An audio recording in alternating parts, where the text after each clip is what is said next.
Mozia is a small island off the western coast of Sicily where since the times of the Phoenicians salt has been produced in the salt pits you can see in the background. After the Phoenicians, the Carthaginians settled on the island, making it their first and most important colony in Sicily. To reach the salt pits they had to come on this road that is now covered by 2 feet of lagoon water.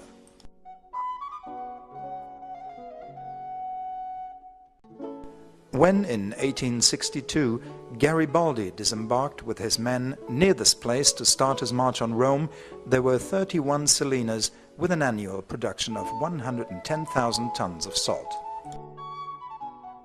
It was already known to the Phoenicians that the crystallization of the salt was the result of the gradual evaporation of the seawater.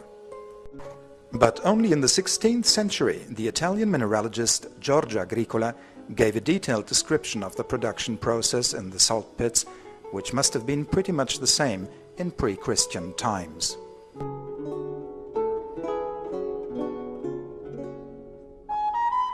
In the Salina in Fersa, salt is still produced following the ancient procedure, a procedure that has been handed on through generations of salt pit masters.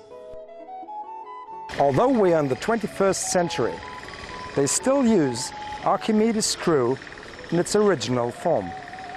The similarity with a WAM replica of Archimedes' screw according to Vitruvius' description is stunning. The screw is completely manufactured in wood and sealed with bitumen. The dimensions, too, come close to the ones indicated by the Roman architect. This is a manual one, but they use others with a motor drive on it.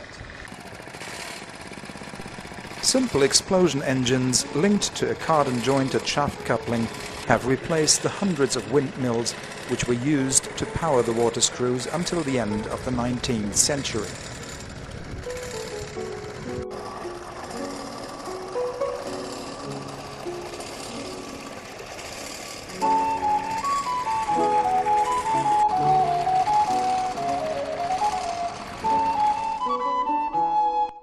Next to the Mozia ferry pier stands the only intact mill, which has now been turned into a museum.